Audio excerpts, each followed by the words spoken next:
Chapter के शुरुआत में हम वांगजुन और लिनमो को देखते हैं।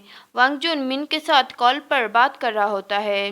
वांगजुन मिन से बोलता है, मिन, उस दिन बार के पास जितनी भी गाड़ियाँ थी उनके बारे में इंफॉर्मेशन निकालो और देखो क्या वहाँ पे कोई बॉक्स वाली ट्रक थी। और तुम इसके बारे में इंफॉर्मेशन निकाल रहे हो, इस बारे में किसी को भी कुछ मत बताना, और अगर तुम्हें कोई भी इंफॉर्मेशन मिले तो सबसे पहले मुझे बताना। मिन हाँ कहता है और फिर कॉल कट हो जाता है। लिनमो कहता है, तुम और कैप्टन मिन बहुत ही ज़्यादा क्लोज हो, ये देख के मुझे बहुत ज़्यादा जेलस फील हो रहा है। वांगजुन लिनमो के सिर पे हाथ रखता है और कहता है, तुम हमारे बारे में गलत मत सोचो, हम एक तरह से दोस्त हैं। मुझे पता है वो थोड़ा सा अलग है पर वो एक अच्छा इंसान है।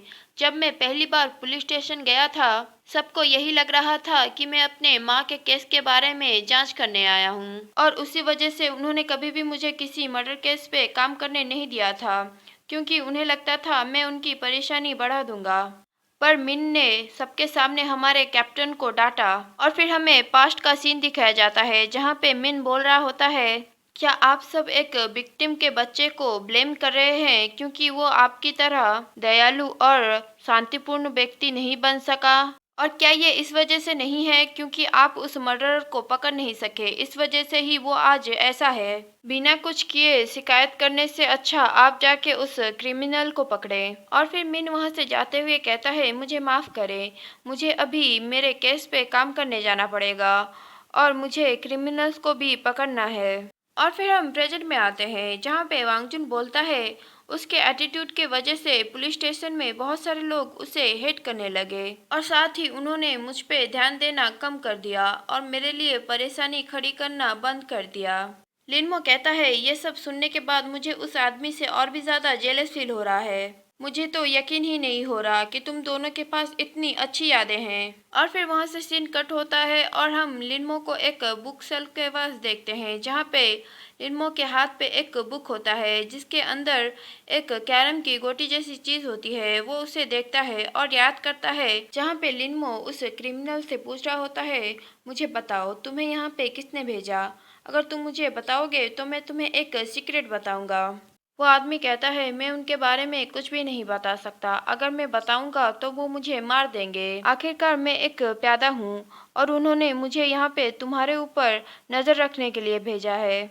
और फिर वो आदमी अपने पॉकेट से कुछ निकालता है और लिनमो को देते हुए कहता है, मेरे पास उनके बारे में बस इतना ही है। लिनमो उस रेड गोटी को देखते हुए कहता है, ओरबोरोस। और फिर हम उस रेड गोटी को देखते हैं जिसमें एक सांप का गोटी होता है, जहाँ पे वो सांप अपने ही पूंछ को खा रहा होता है। दूसरे सीन में हम वांगचुन को देखते हैं जो अपने मन में सोच रहा होता है, यहाँ पे तो इस वेंट को भी अच्छे से क्लीन किया गया है। और फिर वांगजुन सीढ़ी से नीचे आते हुए कहता है, मुझे लगता है कैप्टन मिन के जांच करने के बाद बार ओनर ने क्राइम सीन को क्लीन करने के लिए किसी कंपनी को हायर किया था, इस वजह से यहाँ पे लगभग कोई भी सुराग नहीं है। और फिर वांगजुन लिनमो को लाइट ऑफ करने के लिए कहता है और किसी तरह की स्पेशल टॉर्च को ऑन करता है और क्राइम सीन को फिर से जांच करने लगता है।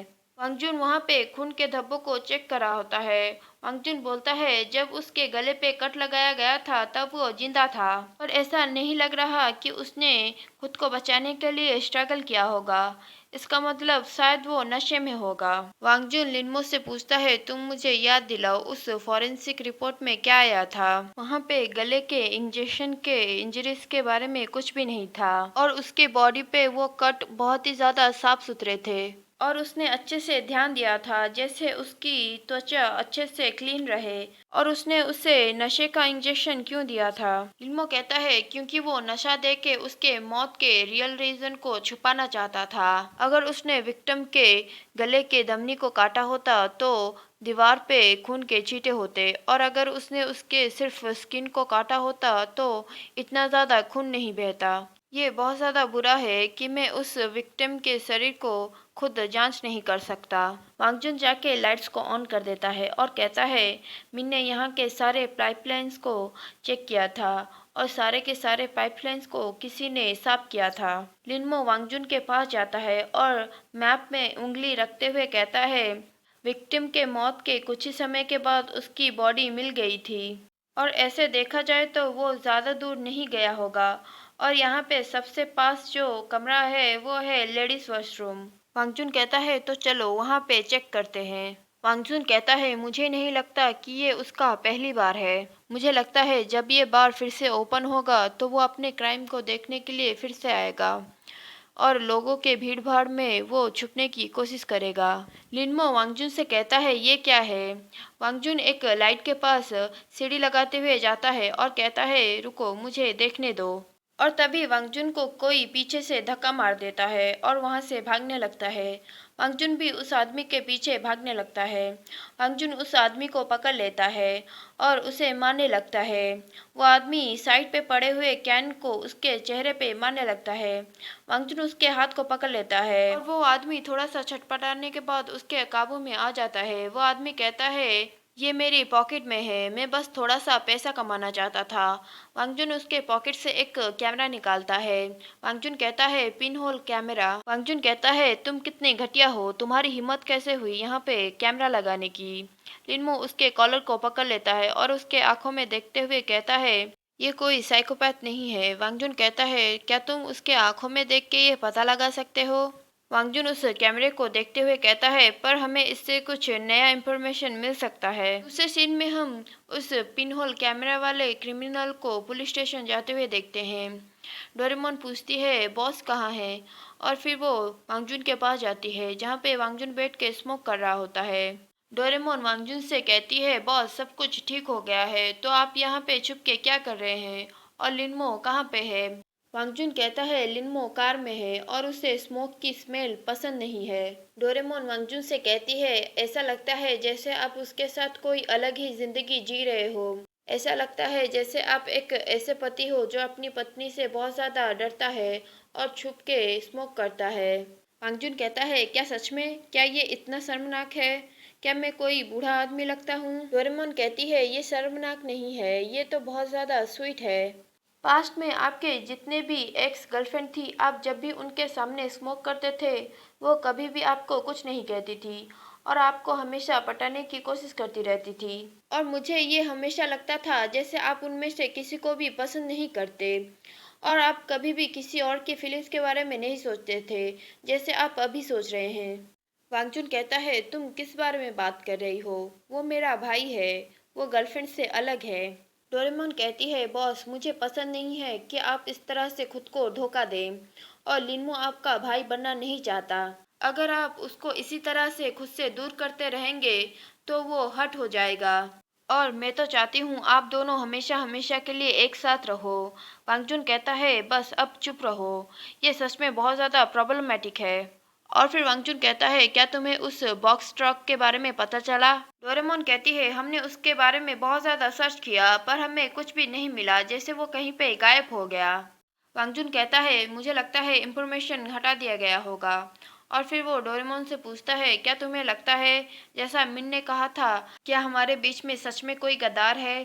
क्रिमिनल किसी और को हर्ट करे इससे पहले जल्द से जल्द इस बारे में पता लगाओ, हमें जल्द से जल्द उस सीरियल किलर को पकड़ना चाहिए। डोरेमोन पूछती है क्या तुम्हें सच में लगता है वो एक सीरियल किलर है, जिस तरह से उसने मर्डर किया है उसे देख के नहीं लग रहा कि वो उसका पहली बार है। इस केस के और लिनमो के बीच के कनेक्शन को मैं समझ नहीं पा रहा। वो क्रिमिनल लिनमो को इन सब चीज़ों में क्यों फंसाना चाहता है। शायद उसे लिनमो से कोई दुश्मनी है। हमें लिनमो के सोशल लाइफ के बारे में ज़्यादा से ज़्यादा पता लगाना पड़ेगा। वांगचुन सिगरेट के बॉक्स को क्रश कर देता है और उसे डस्टबिन में फेंकते हुए कहता है मैं चलता हूँ, कल लिनमो के क्लास हैं।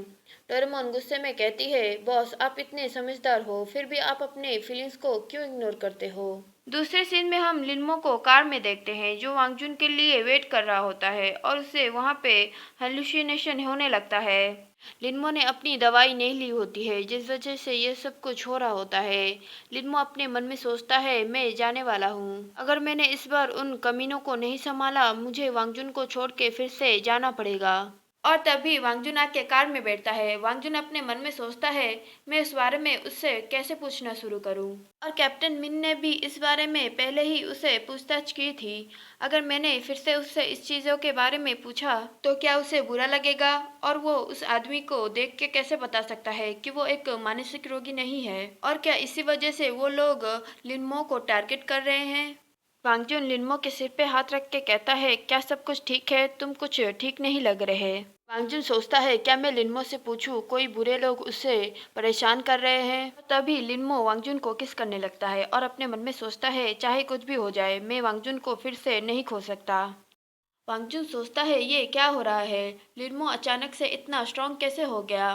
मैं उसे रोक क्यों नहीं पा रहा?